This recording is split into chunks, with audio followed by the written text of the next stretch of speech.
At my 60th birthday party, just as I reached for the knife to cut the cake, my daughter-in-law played a video that turned the room against me. My grandson stared at me like I was a monster, and my own son threw me out onto the street. While, unknown to me, she was already moving to take millions from my life insurance. Before we continue, please subscribe to the channel and let us know where you're listening in the comments. I still remember the weight of that knife in my hand. It wasn't heavy, but it felt ceremonial, like the final stamp on a life that had lasted long enough to be worth celebrating. 60 years. I had survived recessions, layoffs, a heart scare in my 40s, and the slow burial of friends who didn't make it this far. The room was full. Family, neighbors, people from church, a few old colleagues who still called me sir out of habit. Someone had dimmed the lights. Someone else started clapping. I leaned forward, smiling, about to make a stupid joke about being too old to blow out all the candles. Then my daughter-in-law stood up. She didn't smile. She didn't say my name. She just lifted a remote control like it was nothing more than a fork at the table and pointed it toward the big television my son had mounted on the wall last year. I remember thinking it was odd. We weren't a slideshow family. We took pictures, sure, but we didn't turn birthdays into productions. The screen flickered. At first there was no sound, just my face, frozen in an unflattering frame. Then another clip, and another. The audio kicked in, distorted but clear enough, a voice that sounded like mine, saying things I would never say, shouting, threatening. The words worthless and ungrateful echoed through my own living room, bouncing off the walls like accusations thrown by strangers. I felt my smile die before I felt anything else.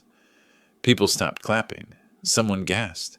A chair scraped against the floor. The video kept going, stitched together in a way that felt intentional, surgical, out-of-context arguments, old voicemail fragments, grainy footage from a hallway camera I didn't even know existed. It painted a picture of a man who was cruel, unstable, dangerous, a monster. I turned toward my son first. Instinct. He was standing stiffly near the kitchen entrance, his jaw clenched so tight I could see the muscle jumping. He didn't look confused. He didn't look surprised. He looked resolved. That was when I noticed my grandson. He was 11, still had a cowlick that never quite flattened, no matter how often his mother tried. He was sitting on the couch, hands balled into fists on his knees, staring straight at me. There was no confusion in his eyes, no question, just hatred, clean, unfiltered, taut hatred. That look hurt more than the video ever could. I opened my mouth to speak, but my daughter-in-law beat me to it. She finally smiled then, small and tight, like she was enjoying a private joke. She said my name slowly, carefully, the way people do when they want everyone else to listen. She asked the room if this was really the man they thought they knew. She asked how long they thought a child should be exposed to someone like me. Someone whispered, "My God." I tried again to talk. I said her name. I said my son's name. I said, "This isn't what it looks like," which I know now is the weakest sentence in the English language. The video ended on my face, paused mid-expression, eyes narrowed, mouth twisted. She left it there.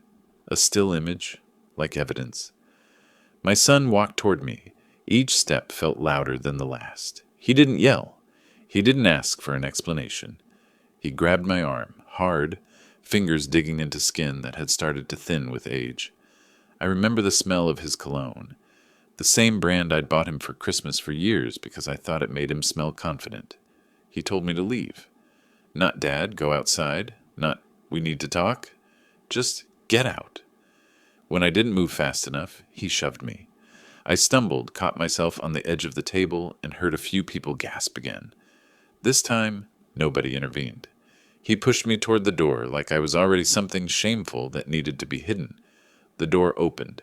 Cold air rushed in, and then I was on the pavement, the door slamming behind me with a finality that felt rehearsed.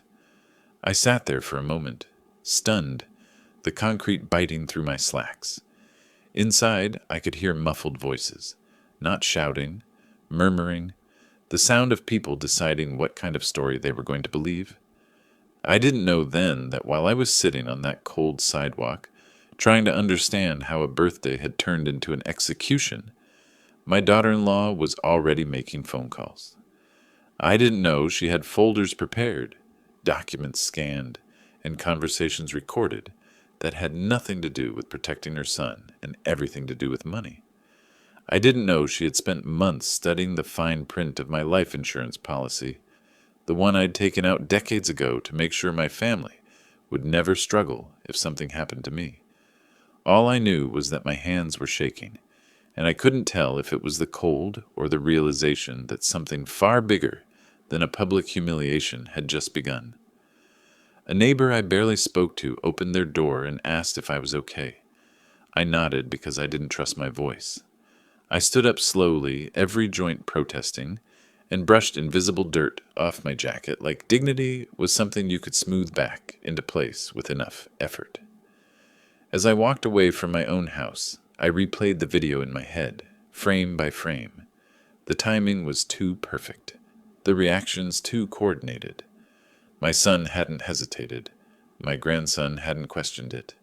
That kind of certainty doesn't appear overnight. I understood then, standing under a streetlight that buzzed like it was about to burn out, that this wasn't an emotional outburst.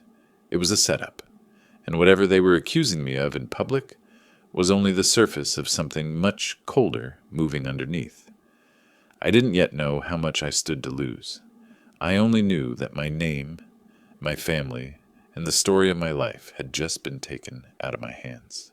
That night, I slept in my car. Not because I had nowhere else to go, I had friends, distant relatives, but because I couldn't stand the idea of explaining myself to anyone.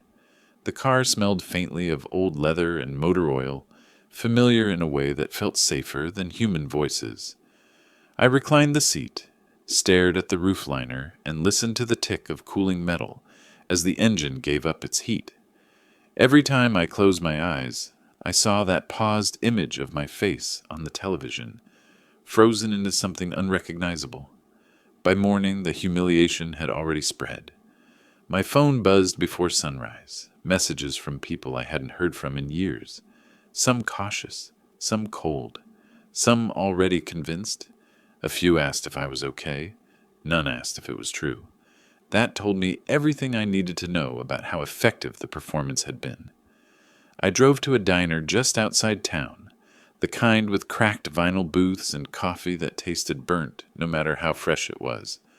I needed something solid inside me before I could think straight. I sat alone, back to the wall, watching the door like a man who expected trouble. That was new for me. I had lived most of my life assuming I belonged wherever I stood. Halfway through my eggs, my phone rang again. This time it was my insurance agent. He didn't accuse me of anything. His voice was professional, almost apologetic. He told me there had been an inquiry about my policy late the previous evening, a request for clarification on beneficiaries, a question about accelerated claims in the event of declining mental health. I felt something cold slide through my chest. Declining mental health, that was the phrase. Clean, clinical. It matched the story in the video perfectly. I asked who had called. He hesitated just long enough to answer the question without saying her name. He told me my daughter-in-law was listed as an authorized contact, added the previous year for convenience. I remembered signing that form. She had handed it to me at the kitchen table, smiling, saying it was just in case something happened, and paperwork needed to be handled quickly. I had trusted her because she was family, because she spoke softly, because she always brought dessert. I hung up and sat there long after my plate was cleared. The diner noise faded into a dull hum. The pieces started to line up, ugly and precise. The video, the timing, the way my son hadn't asked a single question, the way my grandson had looked at me like he already knew the verdict. This wasn't about protecting a child. It was about control and money. By noon, the video was online, a shorter version, edited tighter, stripped of context even further. Someone had added captions. Someone had added dramatic music. It didn't matter that none of it held up under scrutiny. It didn't matter that anyone who really knew me would have noticed the cuts, the distortions. People don't analyze what confirms what they already want to believe. I tried calling my son once. He didn't answer. I left a voicemail I would later regret. Too emotional, too pleading. I could hear my own voice shaking, and I hated that I'd given them another soundbite if they wanted it. So I stopped calling. Instead, I went home, not to the house I'd been thrown out of, but to the smaller one I still owned across town, the one I'd kept after downsizing years ago and rented out until recently. It was empty, dusty, but it was mine. I locked the door behind me and sat on the edge of the bed, feeling like I had stepped sideways into a version of my life where everything familiar had been replaced with echoes. That was when I started to think, like a man who had nothing left to lose.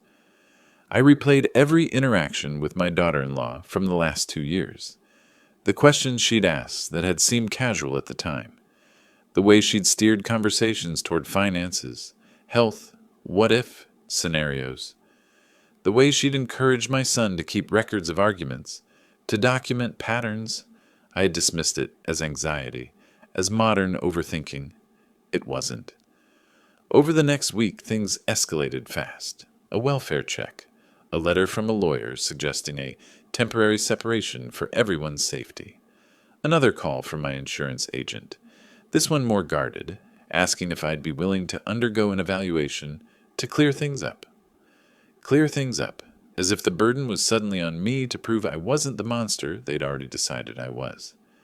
What they didn't realize was that I'd spent most of my working life dealing with contracts, audits, and people who smiled while they sharpened knives behind their backs. I wasn't young anymore, but I wasn't naive, and I still had my mind. I started documenting everything, screenshots, call logs, dates, times. I requested copies of my own policy, every amendment, every authorization form. I listened to the voicemail my son hadn't returned, not to torture myself, but to hear what a stranger might hear. I noted how easily emotion could be weaponized. One evening, as I was sorting through old files, I found something that made me sit very still. A folder labeled with my daughter-in-law's name. Inside were copies of emails she had once asked me to print for her because her printer was acting up. At the time, I hadn't read them closely. Now I did. They weren't recent. They were from before she married my son. Messages between her and a financial advisor discussing risk, long-term planning, and life insurance as a strategic asset. One line, buried in the middle of an otherwise boring exchange, caught my eye. It talked about aligning beneficiaries with behavioral contingencies. Behavioral contingencies, reward and punishment. I understood then that the man on the sidewalk hadn't been the beginning. He'd been the end of the first act.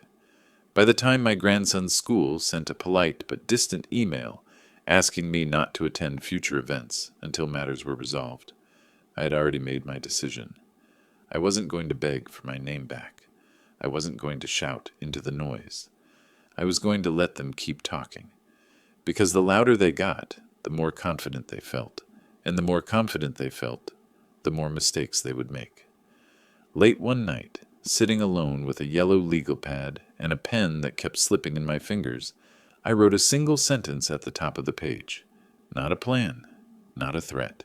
Just a reminder to myself. They think this story is over. That sentence stayed with me as I moved carefully, deliberately, through the days that followed. I didn't rush. I didn't confront.